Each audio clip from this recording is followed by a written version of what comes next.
This is Nintendo's first major console release since 2012. This is the Nintendo Switch, and you're watching ByteOfModern.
What's up everyone, this is Sam from ByteOfModern, and this is my unboxing and first impressions of the Nintendo Switch.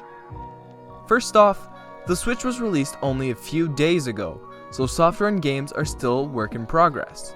There are only 2 or so titles you can buy in stores and 6 or 7 more in the eShop.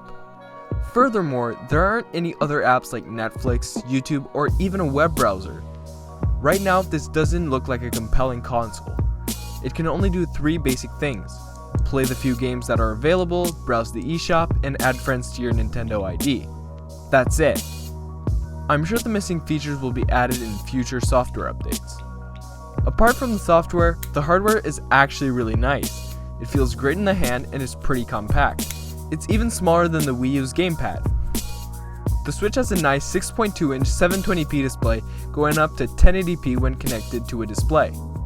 The modified NVIDIA Tegra processor also makes the console run smoothly across all titles, with the occasional drop frame in more demanding titles like Zelda Breath of the Wild. The console only has 32GB, which is just fine for saving game data, although it probably isn't enough if you want to download games through the eShop. Fortunately, there is a microSD card slot, but it can only be used to download games. You can't transfer saves onto it or back up your data.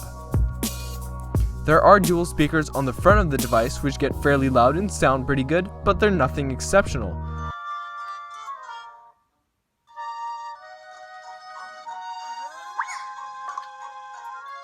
That's just fine for casual gaming, and it shouldn't be a problem considering there is a headphone jack. The Nintendo Switch has a 4310 mAh battery, which translates to about 3 to 6 hours of gameplay depending on the game, averaging closer to 3 with Breath of the Wild, a more demanding title.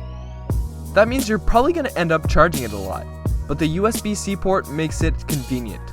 It's the same connector that's used on a bunch of phones and now even laptops, with more and more devices coming to the market with the port.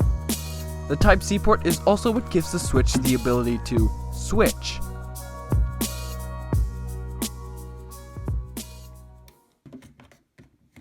And that's the best part about this console. And it works really well too.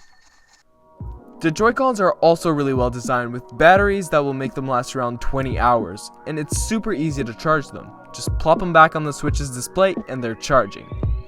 They come in 2 sets of colors, red and blue or gray, like I have here. And something that's really cool with these is that they can be arranged in a typical controller fashion or used independently as 1 controller per hand or 1 per person for some multiplayer games.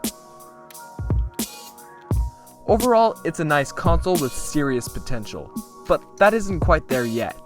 Many features are missing, so I wouldn't go out and buy it if you just want to play Zelda Breath of the Wild.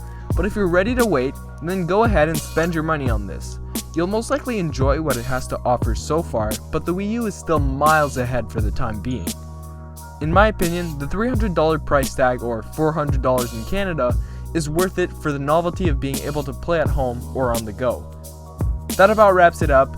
Drop a like if you liked the video, go crazy in the comments section, and be sure to subscribe so you don't miss out on future content. This was ByteOfModern, and I'll see you guys in my next video.